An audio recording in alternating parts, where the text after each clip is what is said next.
Hey everyone, and during today's coffee break, we're going to have a look at something damn large. In front of the camera today is an art toy that I got many years ago. And in all that time, I've never ever put it away. I've never put it in storage. I've never, thought about selling it. It's always been hanging out and around and about, and it's because it's a design. It just really makes me smile. And that is the WWRp Iron Panda Damn Large Martin from ThreeA. If you're not aware of ThreeA and the World War Robot universe, it was a piece of fiction created by Ashley Wood, and he designed all the elements and the robots as well. And he teamed up with ThreeA to create a company called ThreeA, which in turn made all these really kick-ass toys. Now they've separated their ways, and Ashley's gone on to do a new company called Underverse, which seems to be just picking up where everything left off. And ThreeA is going on mainly to do licensed things, but this is something I'm really excited that Underverse might revisit and do more of, because I absolutely love these robot designs.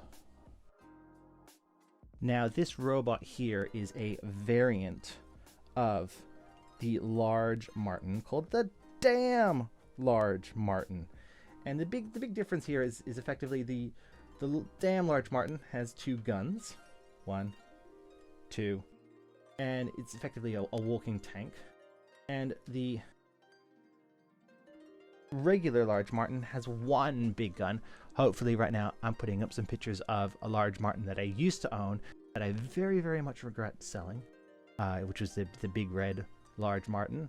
And in canon, fictionally, I think these guys had a rivalry, because it does say, not for the kids here, underneath these pouches, boop, boop, boop, it does say, fuck the Reds. Now, when it comes to ThreeA and Ashley Wood and everything like that, I think the big things to consider, or the big things that draw people in, is one, the design, and 2, the weathering, or the finish on things. That's what really initially got me into it. And I simply love the robot designs that he does. I love his designs generally across the board, but his robot designs are just a very different take on a lot of these sort of war robots.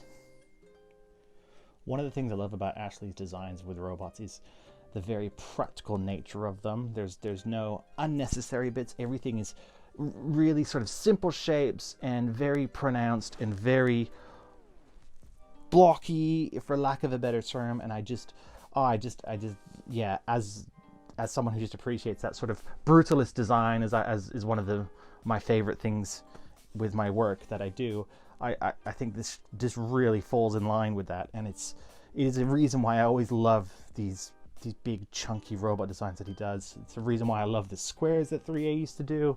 And yeah, I absolutely love this one. It just never gets put away. With these robots, it is always a joy to have a closer look at things and see about their attention to detail. The weathering is usually superb, and all these little decals that they have around them, and all these little stamps and little markings everywhere, and it's just an attention to detail that you don't see on a lot of other things, that come out in this sort of realm of items, unless they're sort of custom made or anything like that. So it's really cool to just be able to get it's really an art piece to me. I really like it.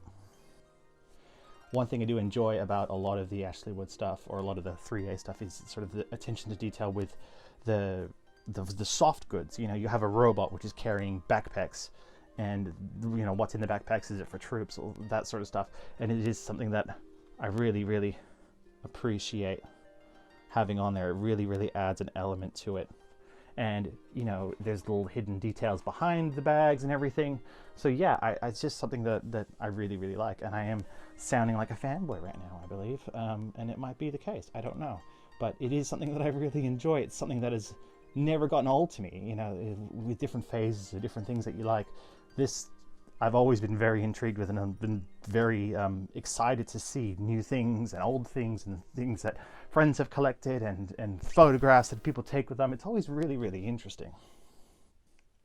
The articulation with this guy isn't huge, but it is kind of everything that you need to get some pretty fun poses, kind of what you would expect out of something like this. He's got these big mashy hands, which I absolutely adore. I think they're really funny, especially compared to a lot of the other robots that have these articulated fingers. This guy's a bit more of a monster, a bit more ham-handed, I guess. You can do some running poses with him too, but I think I don't want to break the vinyl. Oh no, I got it freed up a little bit here. You can get this guy walking a little bit in. Let's back this up a little bit here. Here you go.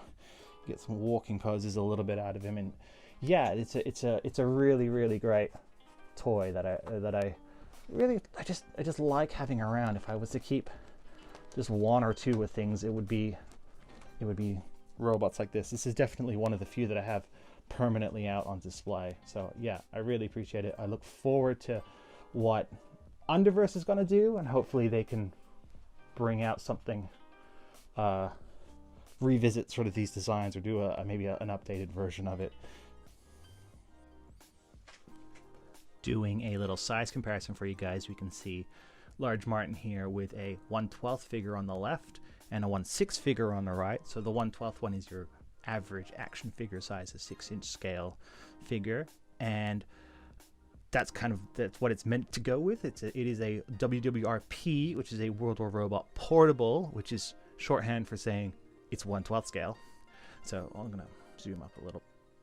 So this is the scale it's kind of meant to go with. I think you could potentially display them as smaller robots with 1/6 scale figures. They kind of work a little bit that way, with the details being so high on the 1/12 figures that you could arguably interchange them for like smaller artillery mobile robots. I don't know. You know, is a Large Martin or a damn Large Martin in the 1/12 scale worth hunting down this day and age? I totally think so. You can find some great deals online. They're a little bit of an underappreciated robot from the World War Robot line. I think the ones with the articulated hands kind of come out in front a little bit in people's eyes, but I personally really, really love these guys. I love their design. I love how sort of basic and brutalist they are, that they just make such a great shelf presence, and you can pick them up pretty cheap. Some colorways, some variants are going to be really expensive because there's some exclusive somewhere, but if you're not too picky, you can find some great stuff on the secondhand market. That is all the time I have for my coffee break today. Time to get back to work, but thank you very much for hanging out with me for a little bit while we look at some toys. If you have any comments or requests or anything, just let me know. And I'm on Instagram at Coffee Cup Robot. That'd be cool. Yeah, have a great day, and talk to you next time.